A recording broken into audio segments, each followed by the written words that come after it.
नमस्ते मित्रांनो, आपल्याला जसं माहिती आहे की शासनाने आकृषिक तरतुदींमध्ये मोठे बदल आणि सुधारणा केलेल्या आहेत. तर त्याबाबत हा व्हिडिओ करीत आहे. आपल्याला जसं माहिती आहे की याचा शेवटचा जो शासन निर्णय आला किंवा याला आपण त्यांनी नाव दिलेलं आहे की दिशानिर्देश, हा आला 10 फेब्रुवारी 2026 रोजी.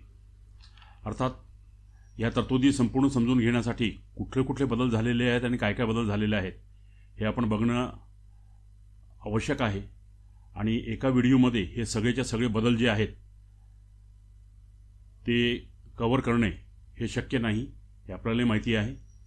त्यामुळे या व्हिडिओच्या खाली मी आपल्याला हा जो मी लेख लिहिलेला आहे, हा जो 14 पानांचा लेख आहे, याच्यात सगळे डिटेल तरतुदी मी दिलेल्या आहेत. हा मी तुम्हाला उपलब्ध करून देतोय. तसंच माझ्या वेबसाईटवरही हा लेख जो आहे तो उपलब्ध करून देत आहे. या लेखामध्ये दिनांक 31 डिसेंबर 2025च्या सुधारणेन्वये काय काय बदल करण्यात आले याबद्दल सविस्तर माहिती देण्याचा प्रयत्न केलेला आहे. कुठले कलम होते MLSCचे, मूळ तरतूद काय होती आणि त्याच्यात काय सुधारणा किंवा बदल करण्यात आलेला आहे. तर याप्रमाणे सर्व कलम जी आहेत ही आपल्याला इथं मी या लेखामध्ये उपलब्ध करून दिलेली आहेत. याशिवाय हा जो दिशानिर्देश आलेले आहेत याबाबतही हे संपूर्ण एका तक्त्यामध्ये उपलब्ध करून दिलेले आहे, ज्यामुळे आपल्याला कळायला ते सोपं जाईल. आणि त्याच्यानंतर 10 फेब्रुवारी 2026 रोजीचे जे दिशानिर्देश दिलेले आहे शासनाने, त्या अनुषंगानेही संपूर्ण माहिती ही जमेल तितक्या छोट्या शब्दांमध्ये मी तयार करून दिलेली आहेत. तरीही काही प्रश्न शिल्लक राहतात. हळूहळू जशी ही तरतूद लागू होईल, आपण लागू करू, त्यावेळेला माझ्या मते शासन पुन्हा याबद्दल परिपत्रक काढून काही खुलासे करेल.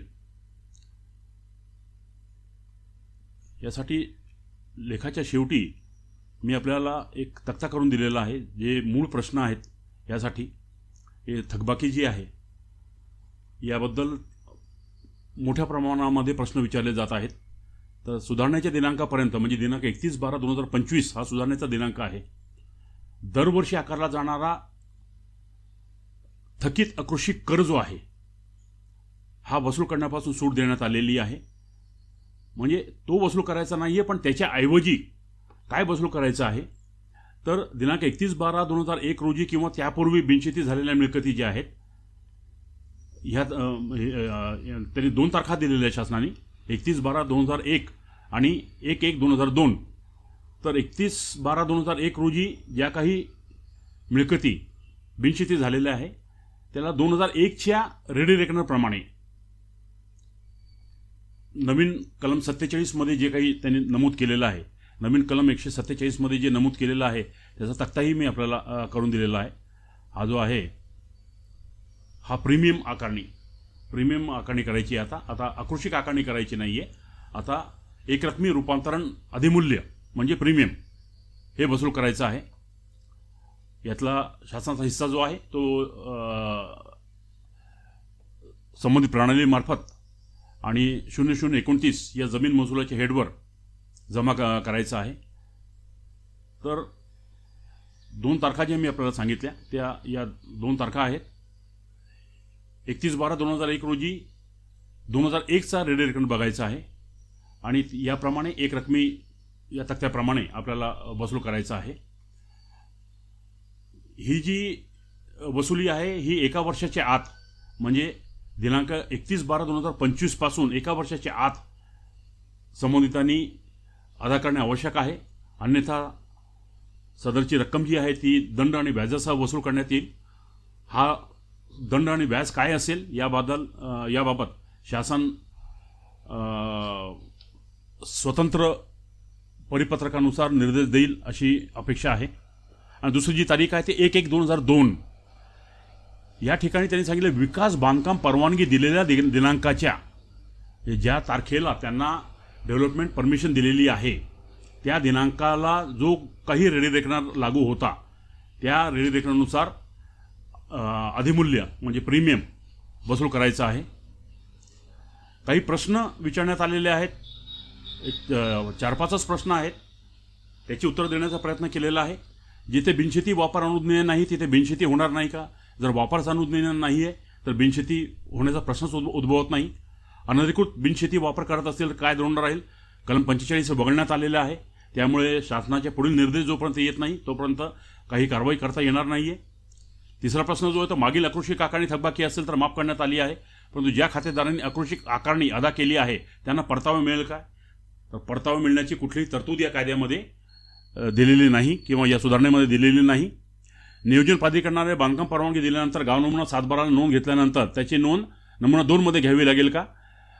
आपल्याला नोंद घ्यावी तर लागणारच आहे, कारण की हा जो शासन निर्णय आहे 10/2/26 त्याच्या मुद्दा क्रमांक 9 मध्ये त्यांनी स्पष्ट केलेला आहे.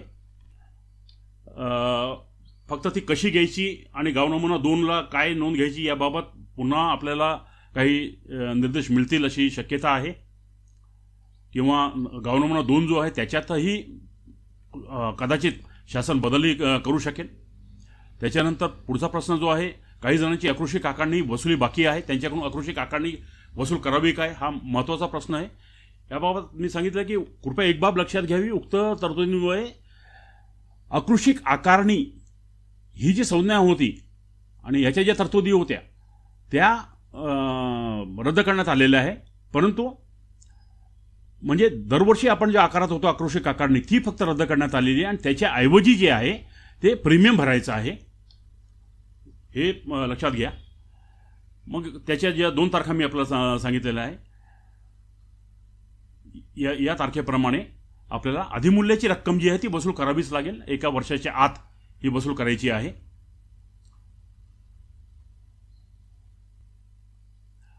आता मुद्दा क्रमांक 11 जो आहे या 10/2/26च्या शासन निर्णयाचा, याच्यामध्ये त्यांनी 1/1/2002 रोजी किंवा त्यानंतर बिनशेती झालेल्या मिळकती जी आहेत त्याला विकास बांधकाम परवानगी जेव्हा मिळाली असेल, आपण आधी बोललोय याप्रमाणे नवीन कलम 47 मध्ये नमूद टप्प्यांनुसार आपल्या अधिमूल्याची रक्कम जी आहे, जी प्रीमियम आहे, तो वसूल करायचा आहे. बांधकाम परवानगी आता महसूल विभाग देईल की नगररचना विभाग? तर नियोजन प्राधिकरण जे आहे ते बांधकाम परवानगी देईल आणि त्यांची रक्कम जी आहे ती भरून घेईल.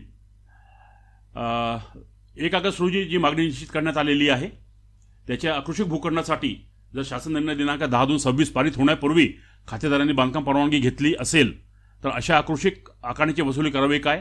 तर आवश्यकता नाही. अकृषिक आकारणीची वसुली करण्याची आवश्यकता नाही, परंतु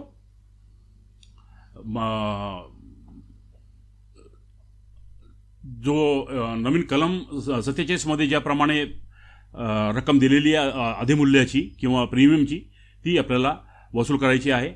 आणि जर काय अजूनही फक्त येणे परमिशन आहे आणि बांधकाम झालेलं नाही तर बांधकाम परवानगी देताना संबंधित जे काही प्राधिकरण आहे ते त्याची रक्कम वसुली करेल. रूपांतरण अधिमूल्य म्हणजे प्रीमियम महसूल विभागाकडे जमा करायचा की नियोजन प्राधिकरणाकडे? तर नियोजन प्राधिकरण हा जमा करून घेईल. काही लोकांनी हाही प्रश्न विचारलेला आहे, काही खातेदारांनी काही रक्कम भरलेली आहे, आता ती प्रीमियम भरताना ती रक्कम वजा करता येईल का? तर अशी काही तरतूद यामध्ये शासन निर्णयात नाही. तर हे प्रश्न आपल्याला जे काही ग्रुपवर विचारले गेलेले आहेत त्याची उत्तर देण्याचा प्रयत्न केलेला आहे. शिवाय एका ग्रुपवर हे फारच सुंदर एका फोटोमध्ये याचे एक्सप्रेशन दिलेलं होतं, तेही मी आपल्याला इथे उपलब्ध करून दिलेलं आहे.